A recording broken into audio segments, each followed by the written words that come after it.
సొంత ఇల్లు కొనేటప్పుడు చాలా నిర్ణయాలని మనం చాలా జాగ్రత్తగా ఆలోచించి తీసుకోవాలి. ఆ ఇల్లు కొనేటప్పుడు ఒక అపార్ట్మెంట్‌లో ఫ్లాట్ కొనటం మంచిదా? లేకపోతే ఒక ప్లాట్ తీసుకొని అందులో కన్‌స్ట్రక్ట్ చేసుకోవడం మంచిదా? ఈ రెండిటి మధ్యలో డెసిషన్ తీసుకోవాలి అనంటే చాలా పారామీటర్స్ ఇన్వాల్వ్ అయ్యి ఉంటాయి. ఆఫ్‌కోర్స్ మనకి ఉండే దూరభారాలు, పిల్లల ఎడ్యుకేషన్స్ ఇవన్నీ కూడా డెఫినిట్‌గా కొంత ఇన్‌ఫ్లూయెన్స్ చేస్తాయి.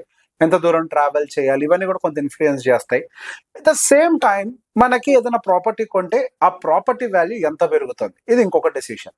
So, okay. Convenience point of వ్యూలో రకరకాల ఒపీనియన్స్ ఉంటాయి. నేను ఆ ఒపీనియన్స్‌ని మీకే వదిలేస్తున్నాను. కానీ ఇక్కడ నేను కేవలం మనము ఫ్లాట్ కొంటే మనకు ఒక లాంగ్ టర్మ్‌లో బెటర్ వెల్త్ క్రియేట్ అవుతుందా? లేకపోతే ఒక ప్లాట్ కొని ఇల్లు కట్టుకుంటే మనకు లాంగ్ టర్మ్‌లో ఒక బెటర్ వెల్త్ క్రియేట్ అవుతుందా? నేను ఎక్కడుండి పని చేసుకున్నా గాని నాకు వర్కౌట్ అవుతుంది అనుకునే వాళ్ళకి ప్లాట్ సూట్ అవుతుంది. లేదు నాకు ఆఫీస్‌కి దగ్గరలో ఉండాలి, పిల్లల స్కూల్‌కి కూడా దగ్గరగా ఉండాలంటే మేబీ ఫ్లాట్ సూట్ అవుతుందేమో. ఇది డిఫరెంట్ కాన్సెప్ట్. కానీ ఈ వీడియోలో కేవలం వెల్త్ క్రియేషన్ పాయింట్ ఆఫ్ వ్యూలో మాత్రమే మాట్లాడతాం. సో దీనికి సంబంధించి హైదరాబాద్‌లో ఉండేటువంటి డిఫరెంట్ ఏరియాస్‌లో ఉండేటువంటి ప్రైజెస్ అండ్ అక్కడ వచ్చేటువంటి ఈల్డ్స్ అన్నీ కూడా ఒక ఫస్ట్ బేసిక్‌గా మీకు ఎక్స్‌ప్లెయిన్ చేసి తర్వాత డీటెయిల్డ్ వీడియోలోకి వెళ్ళే ప్రయత్నం చేస్తాను. నమస్తే, నేను Revanth Chalamala. I'm registered mutual fund distributor.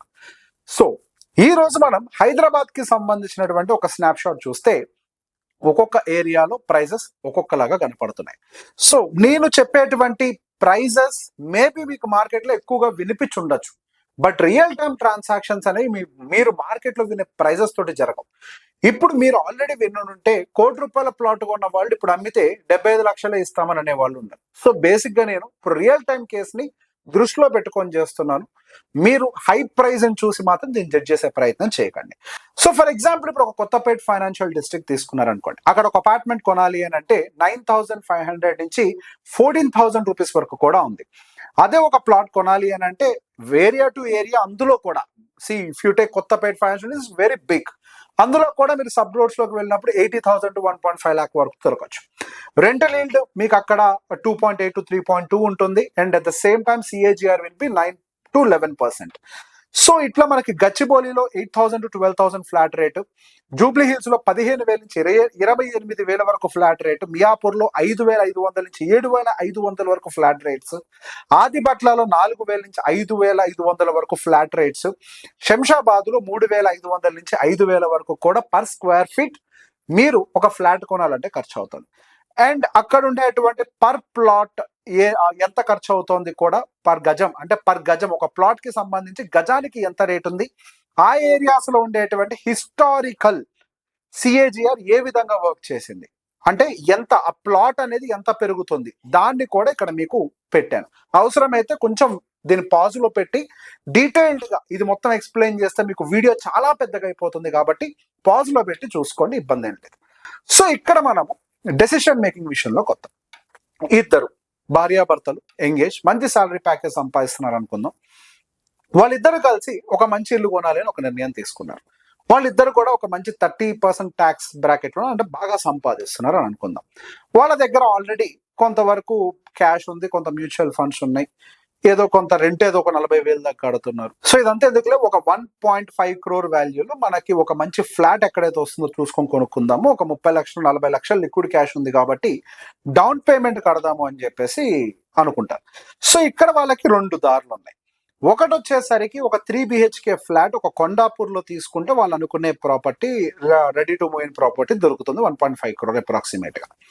లేదు అని అంటే వాళ్ళు కొద్దిగా ఆదిపట్ల లాంటి ఏరియాస్ లోకి వెళ్తే వాళ్ళు అక్కడ ఒక 150 or 200 or 300 స్క్వేర్ యార్డ్స్ ఒక ల్యాండ్ తీసుకొని ఒక గ్రౌండ్ ఫ్లోర్ ఏదో ఒక ఫ్లాట్ ఒక ఇల్లు కన్స్ట్రక్షన్ చేసుకుందాం అని చెప్పేసి ఇంకొక option. There are 2 different options.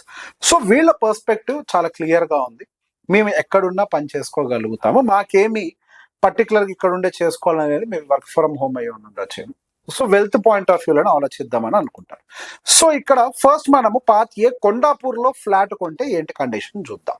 So ఇప్పుడు ఫర్ ఎగ్జాంపుల్ మనం ఒక 1,400 SFT లో కొండాపూర్ లో ఒక ఫ్లాట్ కొంటే 1,33,00,000 ఖర్చు అవుతుంది. అట్ ద సేమ్ టైం దానికి స్టాంప్ డ్యూటీ ఇవన్నీ ఒక 8 లక్షలు అవుతుంది. దానిపైన మళ్ళీ ఇంటీరియర్స్, అప్లయన్సెస్, మాడ్యులర్ కిచెన్స్ ఇవన్నీ కూడా ఒక 12 lakhs అవుతుంది అనుకుందాం. పుట్ టుగెదర్ మొత్తం కలిపి ఒక 1,50,00,000 నుంచి 1,55,00,000, ఇంకెక్కువ కూడా అవుతుంది, నేను మార్జినల్ గా మాట్లాడుతున్నా. సో వీళ్ళు ఏం చేస్తారు, ఒక 20% డౌన్ పేమెంట్, ఒక 30,60,000 ఎంతో డౌన్ పేమెంట్ కట్టి బ్యాలెన్స్ అంతా కూడా ఒక 8.75% కి 1.22 crore వాళ్ళు హోమ్ లోన్ తీసుకుంటారు. దానికి గాను 1,08,000 రూపాయలు ఈఎంఐ వస్తుంది.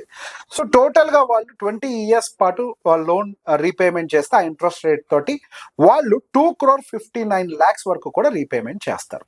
సో ఓవరాల్ గా వీళ్ళు ఇల్లు కొన్న ప్రైస్ 2,59,00,000 కదా అని చెప్పి సహజంగా అనుకుంటాం, కానీ రియల్ టైం కేస్ చాలా డిఫరెంట్ గా ఉంటుంది. ఇక్కడ మీరు కేవలం ఇది మాత్రమే చూస్తున్నారు, దీంతో పాటు డౌన్ పేమెంట్ కూడా మనం యాడ్ చేయాలి కదా.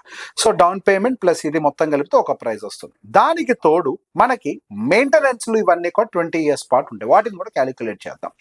యావరేజ్ గా 4 rupees per square feet ఏదో ఒకటి పెట్టుకుంటే మనకి అప్రాక్సిమేట్ గా సంవత్సరానికి ఒక 67,000 per year, ప్రాపర్టీ ట్యాక్స్ ఒక 20,000 per year, internal maintenance plus minor repairs 10,000 rupees per year, and total 20 years లోకి వచ్చేసరికి ఇది ఒక 32 లక్షల రూపాయలు ఖర్చు అవుతుంది. సో ఓవరాల్ గా ఏమవుతుంది, మనకి 32 లక్షలు అంటే ఫ్లాట్ కాదండి, 5% మనకి ఇయర్ ఆన్ ఇయర్ ఇంక్రీజ్ అవుతుందని క్యాలిక్యులేట్ చేస్తున్నాము. సో ఓవరాల్ గా వచ్చేసరికి ఈ టోటల్ బయింగ్ ప్రైస్ ప్లస్ ఈ మెయింటెనెన్స్ అంతా కలిపితే మనకి అప్రాక్సిమేట్ గా 3,22,00,000 వరకు కూడా వాళ్ళకి కాస్టింగ్ వస్తుంది. సో బేసిక్ గా వాళ్ళు ఏదో ఇన్కమ్ ట్యాక్స్ అడ్వాంటేజ్ తీసుకుంటే ఒక 12 లక్షల రూపాయలు అది ఏదో తీసుకుంటారు. ఓవరాల్ వాళ్ళ బయింగ్ ప్రైస్ 3,10,00,000 వచ్చిందని అనుకుందాం. ఓకే, సో ఇప్పుడేమవుతుంది, ఒక 20 years తర్వాత దాని మార్కెట్ వాల్యుయేషన్ చేసి అమ్ముదామని వాళ్ళు అనుకుంటే అప్పుడు అన్డివైడెడ్ ల్యాండ్ షేర్ మనకి 55 square yards ఉంది అని అనుకుందాం. సహజంగా ఒక 3 BHK ఒక 5 floors ఉండేటువంటి అపార్ట్మెంట్ కి సహజంగా ఒక 55 square yards ఇస్తారు. 3 BHK 2 BHK అయితే మేబీ ఒక 40 square yards ఇస్తారేమో. ఓకే, సో ఇప్పుడు ఏమవుతుంది, మనకి 20 years కి మన కన్స్ట్రక్షన్ వాల్యూ ఏదైతే ఉంటుందో దాని యొక్క వాల్యూ 0 అయిపోతుంది. మనం ఏదైతే అన్డివైడెడ్ ల్యాండ్ షేర్ తీసుకుంటామో దాని యొక్క వాల్యూ మాత్రమే పెరుగుతుంది. This is the usual pattern. So undivided land share వాళ్ళకి 80,000 per square feet చొప్పున కొంటే 44 lakhs ఇప్పుడు మార్కెట్ వాల్యూలో కొన్నారని అనుకుందాం. సో వాళ్ళకి అది 9% CAGR తో గ్రో అయితే వాళ్ళకి అప్రాక్సిమేట్ గా ఒక 2,46,00,000 వాళ్ళకి ల్యాండ్ వాల్యూ అనేది అవుతుంది. సో ఫైనల్ గా వాళ్ళు ఆ టైంలో ఏదైనా ఫ్లాట్ అమ్మాలి అని అనుకుంటే మహా అయితే 2,46,00,000 వస్తుంది. ఓకే, మరీ కన్జర్వేటివ్ గా మాట్లాడుతున్నారు రేవంత్ అని అంటే కన్స్ట్రక్షన్ వాల్యూకి ఒక 10 లక్షలు వేసుకోండి కావాలంటే, మేబీ వస్తే ఒక 2,56,00,000 అంతే. 20 ఏళ్ల తర్వాత మన కన్స్ట్రక్షన్ వాల్యూ యూజువల్లీ 0 వేసి మాట్లాడతారు. సో ఒకవేళ దాన్ని అమ్మితే మీకు ఓవరాల్ గా వచ్చే ప్రైసింగ్ ఏదైనా ఉంది అని అంటే అప్రాక్సిమేట్ గా 2,50,00,000 అంతే, అంతకు మించే రాదు.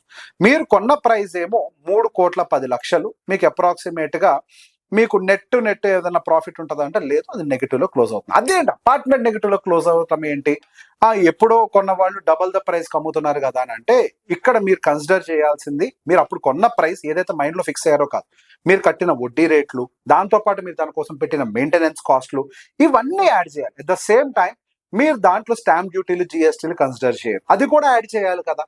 ఎట్ ద సేమ్ టైం దానికోసం ఇంటీరియర్స్ మీద ఖర్చు పెట్టింది మీరు కన్సిడర్ చేయాలి, మరి అది కూడా కన్సిడర్ చేయాలి కదా. అవన్నీ కన్సిడర్ చేస్తే మీకు ఒక ఫైనల్ బై వాల్యూ వస్తుంది. సో ఆ బై వాల్యూతో మీరు ఒకసారి కంపేర్ చేసి చూడండి, మీకు ఒక ఫైనల్ ప్రైస్ అనేది వస్తుంది.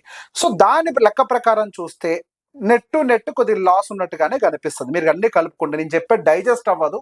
ఒక్కసారి బుక్కు పెన్ను పెట్టుకొని ఎప్పుడైనా 20 సంవత్సరాల క్రితం కొన్న వాళ్ళు వీటన్నిటిని రాసి చూడండి, మీకే క్లారిటీ వస్తుంది. ఇప్పుడు పార్ట్ బి, ఆదిబట్లలో ఏదో ఒక ఫ్లాట్ కొన్నారని అనుకుందాం. వాళ్ళు అక్కడ ఏదో ఒక 18,000 కింద నేను చెప్పా అదేంటి ఆదిబట్లలో 18,000 వస్తుందా అని అంటే మీరు కావాలంటే చూడొచ్చు. ఇక్కడ ఆదిబట్లలో కన్జర్వేటివ్ గా 22,000 to 28,000 మిడ్ రేంజ్ ప్లాట్స్ అనేవి అవైలబుల్ గా ఉన్నాయని ఉంటుంది. సో ఇది మనకి మార్కెట్ లో వెబ్సైట్ లో లింక్ అయినటువంటి ప్రైజెస్, బట్ రియల్ టైం మీరు కొని అమ్మాలి అంటే 18,000కే దొరుకుతుంది. సో బేసిక్ గా అక్కడ అందుకే అంటే ఇప్పుడు పడ్డ ప్రైస్ తో నేను కంపేర్ చేస్తున్నా. అదేంటి హైదరాబాద్ లో ల్యాండ్ రేట్ పడలేదు కదా అని అనొద్దు, రియల్టర్స్ వాళ్ళ మాటలు వాళ్ళు చెప్తారు, కానీ వాళ్ళే మళ్ళీ తిరిగి మీ ల్యాండ్ ఎవరి దగ్గర నుంచి కొన్నారో వాళ్ళకే అమ్మితే వాళ్ళు ఆ రేట్కే కొనరు, ఇది రియాలిటీ. ఓకే, సో 18,000కి ఏదో ఉందనుకోండి ప్రైస్, 54 లక్షలు పెట్టి మీరు అది కొన్నారు, దాని స్టాంప్ డ్యూటీ రిజిస్ట్రేషన్ ఒక 3 లక్షలు అవుతున్నాయి, దానికి అదర్ లీగల్ టైటిల్ వెరిఫికేషన్ ఒక 1,00,000 రూపాయలు, మొత్తం కలిపి 58 లక్షలు మీరు ల్యాండ్ మీద ఖర్చు పెట్టారు. పైన కన్స్ట్రక్షన్ కాస్ట్ ఒక 44,80,000, ఈ హెచ్ఎండిఏ శాంక్షన్లు ఇవన్నీ కలిపి ఒక 4 లక్షలు, యూటిలిటీ అంటే వాటర్ కనెక్షన్, ఎలక్ట్రిసిటీ ఒక 3.5 లక్షలు, ఈ ఫిట్ అవుట్స్ కిచెన్ వార్డ్రోబ్స్ ఒక 8 లక్షలు, ఈ కాంపౌండ్ వాల్స్, బోర్వెల్స్, ల్యాండ్స్కేప్ లో ఒక 5 లక్షలు, ఈ ఎక్స్ట్రా ఒక 20% మన కంటికి కనిపించకుండా ఉండే ఒక బఫర్ అమౌంట్ తో కలిపి 13 లక్షలు, మొత్తం కలిపి 78 లక్షలు. సో టోటల్ ఇక్కడ మీకు ఖర్చు అవుతోంది 1,37,00,000 అప్రాక్సిమేట్ గా. సో ఇప్పుడు మీరు దీనికి గాను కొంత ఫైనాన్స్ తీసుకోవాలి. ఏదో ఒక 38 లక్షలు 25% డౌన్ పేమెంట్ కట్టి బ్యాలెన్స్ 1,02,00,000 లోన్ తీసుకుంటే మీరు ఓవరాల్ గా రీపేమెంట్ చేసేది 2,25,00,000. మీరు మంత్లీ పే చేసే ఈఎంఐ దాదాపుగా ఒక 34,000 రూపాయలు మంత్లీ అని అనుకుందాం. సో ఇప్పుడు మనకి బిల్డింగ్ కోసం కాస్టింగ్ ఉంటుంది కదా. సో బేసిక్ గా మీరు ఆ కన్స్ట్రక్షన్ అనేది వెంటనే కాదు, కొంత సమయం పడుతుంది. ఒక 20 నెలల పాటు 40,000 రెంట్ కట్టుకుంటూ బయట ఉంటే 8 లక్షలు ఖర్చు, అది కూడా లెక్కేస్తున్నాం మనం. ప్రీ ఈఎంఐ అంటే మీరు ఈఎంఐ తీసుకుంటే అది కన్స్ట్రక్షన్ కాస్ట్, అప్పుడు వడ్డీలు కట్టాలి కాబట్టి ఒక 8 లక్షలు కట్టారని. ద సేమ్ టైం రికరింగ్ కాస్ట్లు, ప్రాపర్టీ ట్యాక్స్, వాటర్ ట్యాక్స్, మెయింటెనెన్స్లు, XYZ ఇవన్నీ కూడా మొత్తం కలిపి మనం క్యాలిక్యులేట్ చేయడం అయితే గమనించవచ్చు. ఓవరాల్ గా మీకు ఓనర్షిప్ కాస్ట్ 2,85,00,000 అయింది, ఇంక్లూడింగ్ వడ్డీతో కలిపి. మీరు అనుకుంటారు 1,50,00,000 కదా మనం కొన్నది. కాదు, మీరు కొన్నది మొత్తం కలిపి 2,88,00,000. సో ఇప్పుడు మనం ఆ టైంలో ఉన్న మార్కెట్ ప్రైస్ తో వాల్యుయేషన్ చేస్తే అప్రాక్సిమేట్ గా 9% CAGR, ఇంకెక్కువే వస్తుంది అప్కమింగ్ ఏరియా కాబట్టి 12-13% CAGR కూడా ఉంటుంది. కానీ కన్జర్వేటివ్ గా 9% CAGR తో క్యాలిక్యులేట్ చేసి 3,26,000 మీకు ప్రాపర్టీ వాల్యూ అనేది అవుతుంది. సో ఆ ప్రాపర్టీ వాల్యూలో నుంచి మీరు మీ కన్స్ట్రక్షన్ కాస్ట్, ఇవన్నీ కూడా ఎక్విజిషన్ కాస్ట్లు ఇవన్నీ తీసినా కానీ ఓవరాల్ గా నెట్ అట్లీస్ట్ ఒక 14 లక్షలైన ప్రాఫిట్ లో ఉంటున్నారు. This is the reality.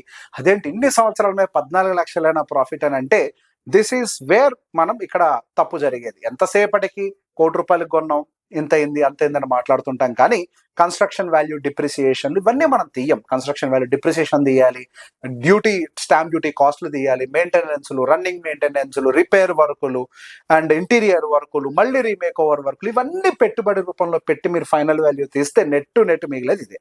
But ఈ రెండింటితో కంపేర్ చేస్తే మాత్రం డెఫినెట్ గా మీకు హెడ్ టు హెడ్ కంపారిజన్ లో డెఫినెట్ గా మనకి ప్లాట్ వినేట్టుగా కనిపిస్తుంది.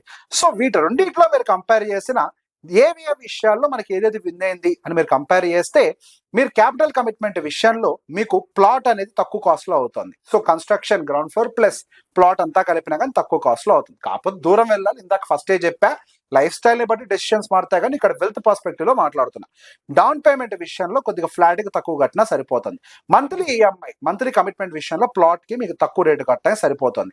అట్ ద సేమ్ టైం మీరు డే 1 పర్చేస్ మీకు ఫ్లాట్ విషయంలో అడ్వాంటేజ్ ఉంటుంది, కన్స్ట్రక్షన్ రిస్క్ ఫ్లాట్ విషయంలో అడ్వాంటేజ్ ఉంటుంది. అట్ ద సేమ్ టైం మనకి రెగ్యులేటరీ రిస్క్స్ అనేవి కొద్దిగా మనకి ఇందులో ఎక్కువ ఉంటాయి, ఫ్లాట్ విషయంలో తక్కువ రిస్క్ ఉంటుంది. సొసైటీ మెయింటెనెన్స్, ఆబ్లిగేషన్స్ ఇవన్నీ కూడా మీకు ప్లాట్ విషయంలో బెటర్ గా ఉంటుంది. అదే ట్యాక్స్ బెనిఫిట్స్ రెండింటి విషయంలో ఈక్వలెంట్ గానే ఉంటాయి. అండ్ ఓనర్షిప్ విషయంలో చూస్తే మీకు బెటర్ అడ్వాంటేజ్ అనేది, మీకు తక్కువ కాస్ట్ ఆఫ్ ఓనర్షిప్ అనేది మీకు ప్లాట్ లో దొరుకుతుంది.